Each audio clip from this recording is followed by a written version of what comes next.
The following podcast contains spoilers and language that our mothers would prefer we did not use. Like Mate, did we watch a thing this week? Yeah, we did.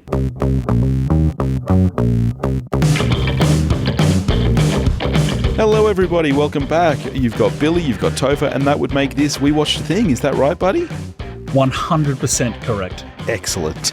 And what thing did we watch this week? This week we watched a new film called Promising Young Woman. Yes, that's correct. I tell you, mate, January is the month of the woman, right? Promising Young Woman, Pieces of a Woman, and Wonder Woman all released within like a week or two of each other. 3 movies about women in 1 month. I don't know what the world's come to. I don't know how I feel about that, mate. When will we be seen in movies, I Billy? know. When is it the middle-class white man get a turn? When's our time? All right, well, shall we crack into it? Certainly. Okay, Promising Young Woman is a 2020 American black comedy thriller film written, produced, and directed by Emerald Fennell in her feature directorial debut. Margot Robbie serves as producer, and it stars Carey Mulligan, Burnham, Alison Brie, Clancy Brown, Jennifer Coolidge, Laverne Cox, and Connie Britton. And what is it about, mate? It's a kind of, as is the time, superhero origin story. There's an avenging character. Yes. Like Batman, something bad happens and she takes matters into her own hands. Yes. True story. Another true story. We don't need to hide this for a lot of the episode. We both already know that we like this film. Did you look at my letterbox again? I didn't specifically look at this. I just went into Letterboxd and it was there on the front page. We got to unfriend each other again. Just like we did in real life briefly. Yeah, there's no hiding it. I loved this film. I loved it so much. If this, I believe this was a 2020 US release. If we had gotten this last year, this would have made my top of the year list. Absolutely. That's high praise. Yes. Shall we start with, I guess, what has been the most talked about thing about this film, the performance of Carey Mulligan? Absolutely. We're both card-carrying members of the Carey Mulligan fucking rules club. I mean, who wouldn't be? Yeah, true. I mentioned to you, so when we did our episode on Nomadland, we had a little discussion about the Oscars, and of course, neither of us had seen this yet. Based on what I've seen so far, I'm really rooting for Mulligan. I don't think she's going to win, but geez, I would like if she did. I would completely be on board in a world where you can read Oscar winner Carey Mulligan. Yeah. Personally, I wouldn't have her in front of Frances McDormand in this race. Yeah. But Carey Mulligan rules, and again in this film, she fucking rules. She rules. I don't think she's going to win it purely because of the amount of humor that is in this film. This is very much a black comedy. There are some very comedic things in this film. I think that's exactly why she should win. I think that the range she shows in this film is phenomenal. She gets a chance to do just about everything here, and she nails it every time. She's hysterical. She's bleak. She's dark, she's scary, she's sympathetic. Everything you want in a character, she does in this film. If the central performance in this movie doesn't work, the movie doesn't work. No, that's exactly Simple right. as that. Yeah. And it's interesting, when I was reading out the cast list before, this film has a massive cast, huge cast. Most of them are in a scene or two. Connie Britton, who I adore, I love Connie Britton. What she does in this film is great, but she's barely there. Carey Mulligan carries this film from start to end. As you said, big supporting cast, really good people there, and cast in really interesting ways. Like, right from the beginning of the film, they kind of just subverting our idea of Adam Brody and who he is on screen. Yes. Yep. And it lets you, for a couple of minutes there, it's like, oh yeah, Adam Brody's here, so I feel good. And it seems like that is the case. And then later on in like the first sequence of the film, it then flips that and you're like, oh wow, even Adrian Brody is a shit bloke, Adam Brody, then fuck, I do that so much. I even wrote down in my notes Adrian Brody and then was like, hang on, I reckon that's wrong. Yeah. But I think like just a great move from the film that from the very first scene, it's like, geez, if even Adam Brody sucks, Yeah. then I know. He's Seth.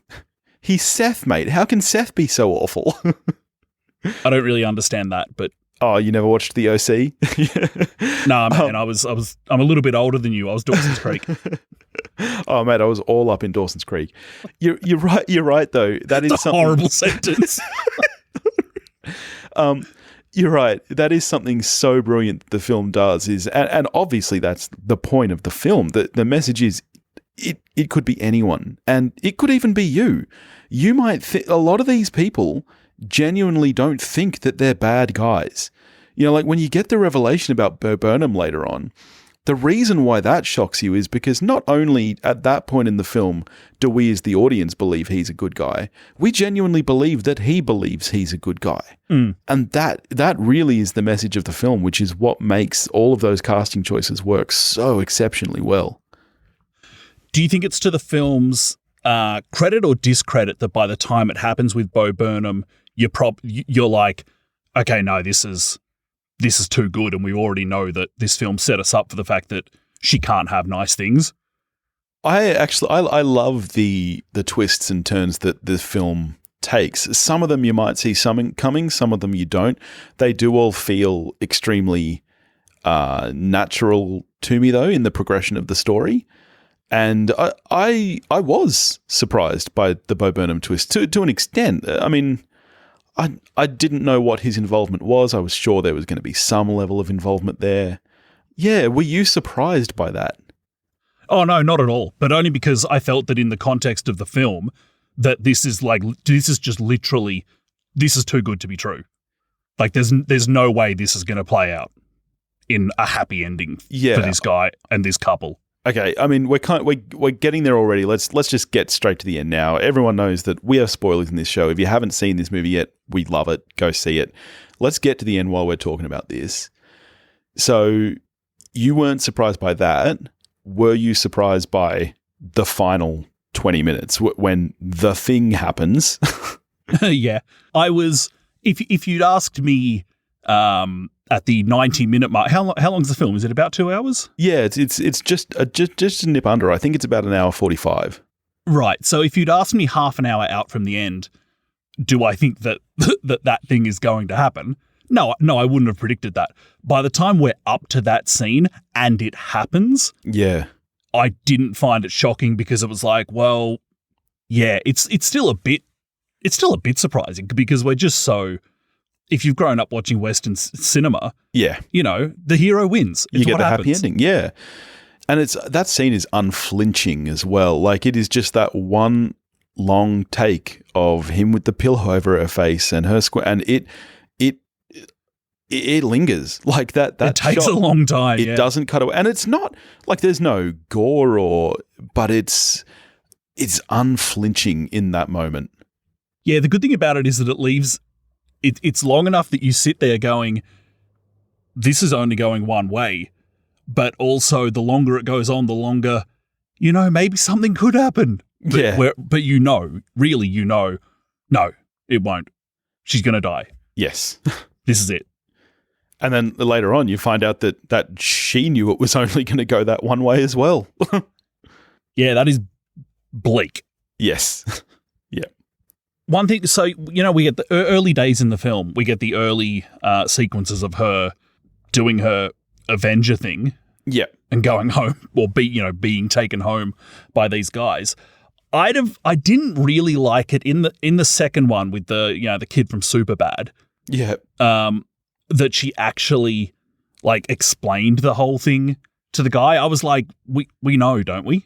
Yeah. I just felt there's like 30 seconds there of her just explaining to the audience through this other character what she's doing when I was like, but we know. I feel like the film probably could have given the audience just a bit more credit there and saved itself 30 seconds of exposition. I would also like to know, obviously she's been doing this a long time. She's been doing it to a lot of guys. I would like to know what what other possibilities are in those moments? Is it always just she kind of tells the guy off? I don't know if you noticed, but when she's marking up her tally, it's color-coded. There are names and tallies that are in black, and then there are names and tallies that are in red. And I myself was wondering, do they mean different things? Does the red mean that maybe she took it a bit further?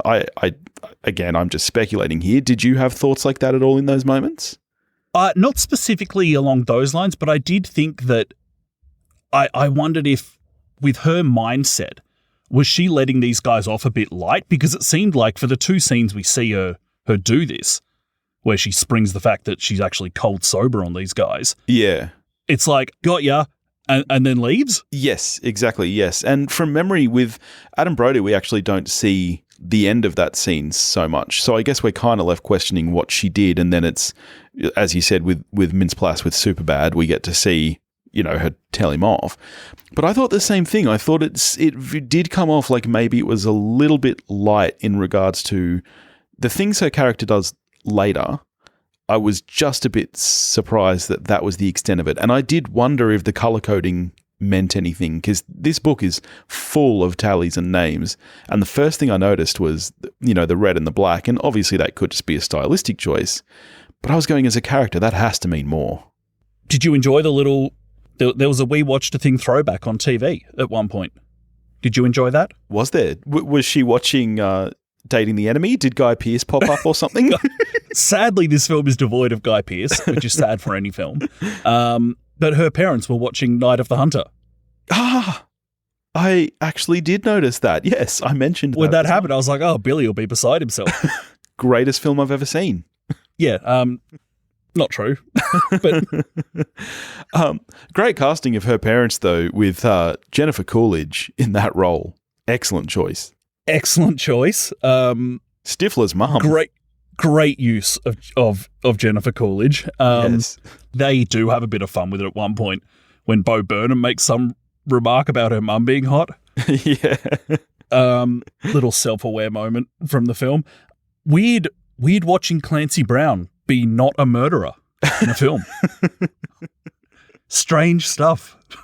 Yeah. Not what we're used to with Clancy. Well, there they go again, flipping your expectations, mate. Everywhere. All over the shop. I tell you what, the longer this film went on, the more I start, and I very much take this film as kind of, how Tarantino has his, all right, this is a movie and this is a movie. Yeah. Like the movies that are like, this is something that could happen, whereas this story is something that a character from one of my other films might watch as a movie. It's kind of a movie that exists within the movieverse. Yeah. For me, I take this film as a movie that exists within the movieverse. And that became stronger and stronger the longer I watched it, as partly it was the kind of Kill Bill aspect of her chalking off names on screen. There's the fact, there's a couple of scenes, where she gets out of the car and with the crowbar and just starts wailing on old mate's car. And there's just a certain unreality to that scene. It's just not the way that scene would unfold. And by no means am I saying that doesn't work. I think the movie leans into this and that it does completely work. The only aspect that doesn't really work for me is the look of the film. I think the movie looks a bit too nice. Oh, really? I adore the look of this film. I love it. I know to some extent to what you're referring, and obviously there's a big use of color in the film. It almost, and it's alluded to very heavily, of course, later on when she's dressed up in the nurse's outfit and you get those huge Harley Quinn vibes.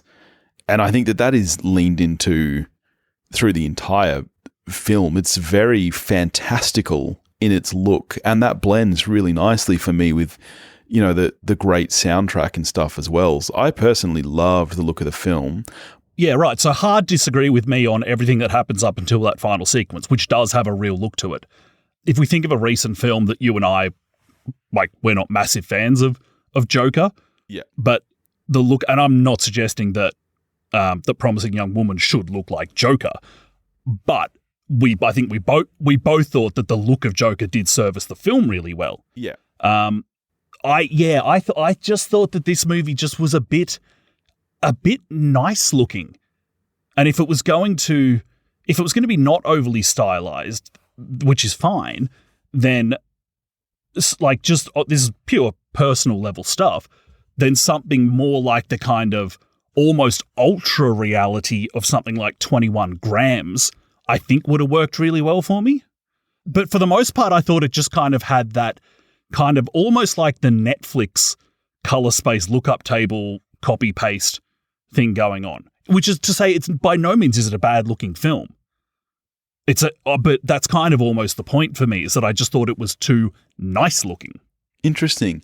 To me, that's a different film. I think obviously you could go the full gritty nastiness of reality, but as I think you kind of said before, that's not what this film is. It is a movie, and even when things are grim, there's always this strange sense of fun to the film, which I know that sounds completely backwards to say about but the it's content real. of this film is, but it's true. And to me, that's the look of the film really dives into that, and that provides part of that. If this film was really gritty and reality looking, I don't think you'd be able to get the same enjoyment out of it. It would be too conflicting between what's happening on screen and the look of the film. It's this weird kind of hyper real look with this surreal setting and everything. So yeah, I actually think that the look of the film was really nice. Too much fill light. Interesting. Get rid of it. Get rid of the fill light. Now you're sounding like me. Don't light anything, mate. Yeah, up the ISO. That's right. The camera has this little switch on it called gain. That's an internal light. I don't know if you know this, but it's great. Yeah, big fan of your cinematography, Billy. Also, like getting back to the kind of the Kill Bill vibes of this movie, and one of the things that makes this a real movie is that, for me anyway, at no point do you feel bad for any victim in this film. Oh no, never. Even, I mean, the victim that I guess you could feel the most sympathetic for, you'd say, is probably Connie Britton. But even then, you don't at all. And the way she talks, you do not feel bad for her. You don't feel bad for Alison Brie. You don't feel bad for any of the men. And it is just fantastic because you are really able to take glee in what Carey Mulligan is doing. That's right. I think the film does this well. It veers away from there's no sense of, well, do two wrongs really make a right thing? Yeah. It's just like, well, no, this is what's happening. This is what this story's about. And as you've said, there is a weird, gleeful embrace of that in a film that you don't think you're going to be throwing the word gleeful about with this film. No, absolutely not. And there are times where, not question it, but until things are revealed later on, when she first left Alison Brie, I did for a minute go, she didn't just pay that guy to rape her, did he? There's no way. And of course, it's been established quite clearly that that's not what Carey Mulligan is about. As far as we know, she hasn't actively hurt anybody. She mostly just gives talking tos. So we're sure that that's not where it's headed. But you do kind of go, really? Because that might be a bridge too far. Unlike you, I'm still not convinced that didn't happen. Yeah. I know Carey Mulligan tells Alison Brie that no, nothing happened. Do we know that? Well, I mean, that's a great question. And we know, like later on when she leaves the lawyer's house and she's got the guy waiting outside to go in and do God knows what to this guy. And that moment is actually that's a nitpick for me, is that Alfred Molina's character gets forgiven awfully quickly. Yes, I agree with that. With everything we've seen from this character, she says she gives him a pass real quick. Yes, I definitely agree with that. Weird moment when Mulligan and Burnham's characters are in a pharmacy and they have Spam for sale. I mean, Spam will obviously kill you. Why is it for sale in a pharmacy? What is this pharmacy that's actively trying to kill its patrons? Oh, Spam is the best. Well, yeah, but so's fried chicken. Doesn't mean it's not killing you. Oh, man. God, I could go for some fried chicken right now. I bet you could, you fucking hungover mess. Seriously, being over 30 sucks. It was Sunday night and today is Tuesday and I feel so awful. Oh, don't drink, kids. I just want to big up the production design of this film for a bunch of it, but specifically, I love an ugly parents' house. Yeah. And this one, this is butt ugly. This is horrible shit. Yep. Like if you listed this thing on realestate.com, I reckon you've knocked 50 grand off the price just from what it currently looks like with these people living in it. It is disgraceful interior in the best possible way. Yeah. These people's sense of what should be in their house is appalling, and I love it. Yeah, which just adds to that gritty realism because that's parents. Like, trust me, you've got a kid now. In 2 years, that's what your house is going to look like. You just crack out some plastic on the furniture. More pink, more frills, more lace. Yes. Oh, so much lace. Yeah. What would you describe it as? Chic cottage? Cottage chic? Great casting on the guy that kills her and his best man. Wanted guy who looks like a douchebag. Yeah, I mean, you won't get this, but little Veronica Mars tie in there because both those guys are from Veronica Mars. And again, the best man, excellent casting there. Max Greenfield, who plays the best man, is excellent casting because he, like you say, with the kind of the Adam Brody-ness of things, Max Greenfield is so lovable. He's so lovable. I don't know if you watched New Girl at all, but he's great in that. And he plays kind of a frat boy douche, but a really lovable version of one. And so to see him here where he is this scum, but still kind of, you know, there's a funny charm to him just because he can't help that. And Chris Lowell, who plays the guy who kills her, I actually haven't seen him in anything except for Veronica Mars, where he's like, to put it in perspective for you, you'll get this. He's the Riley of Veronica Mars. Oh, right. Yeah. So you hate what an absolute loss. Exactly. Yeah. For those who haven't watched Buffy, yeah. Anyway. But yeah, so he's the absolute worst. You hate him. So for him to pop up in this role, I was like, oh yeah, I hate you already. Yeah. Great casting of those two. I feel like we're nearly at the end of the conversation. I don't think we've given enough credit yet to Emerald Fennell. Because feature directorial debut, she was the showrunner of season 2 of Killing Eve, which I know a lot of people really love. I'm in season 1, but she's best mates with Phoebe Waller-Bridge. I think the screenplay here is so tightly written. I think it's really, really great. Every character here, you know who they are instantly. You spoke about one piece of exposition early in the film where she's kind of telling one of the bad dudes what she's doing. Apart from that, I think it really does rely on character and tight writing to get things across. And I think as far as direction goes too, you said you didn't love the look of the film. I did. I just want to give props to Emerald Fennell. Yeah, it's the kind of film that just very quickly look out for this person's next film because this is just a really interesting new voice. Yeah, it's got such a voice and personality to it. It's very distinct, which is what you want from a young filmmaker. And I found out she does have a cameo in the film. She's the YouTube video of the yes. lipstick? Yep. That's her. Yeah. Which is hilarious, that scene. Again, like the amount of times in this film where it is funny is crazy given the subject. Yep. Agreed. I think it's a really smartly written film. I absolutely loved it. How are you scoring it? I was kind of hoping and maybe half expecting to love the film. I really like the film. I'm a 7 out of 10. Okay. I'm a 9 out of 10. I would watch this again tonight. It's so entertaining. And it hits those same marks for me that a film like, say, Parasite did, where it's entertaining and yet has heaps to say, but it's not ever preachy in the way it does it. And this film could have easily gone preachy and you'd forgive it if it did, but it doesn't. The way it tackles its subject matter is just so smart and funny and just fun to watch all at once. So yeah, I loved it. All right. What are we getting to next week, mate? Next week, we're going to really, really lighten things up and go to feel-good hit of the season, Pieces of a Woman.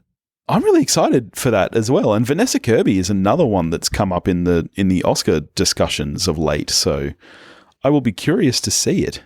All right. Good stuff. In the meantime, if you want to get in touch with us, you can do that at wewatchedathing.com or wewatchedathing@gmail.com. You can find us on Facebook, Instagram, and Twitter, all under the handle @WeWatchedAthing. If you want to help support the show, and in fact, we're putting up a bonus episode this week on the film Paris, Texas. You can find that at our Patreon, patreon.com/WeWatchedAthing, and we'll catch you next week. Watch a movie, folks.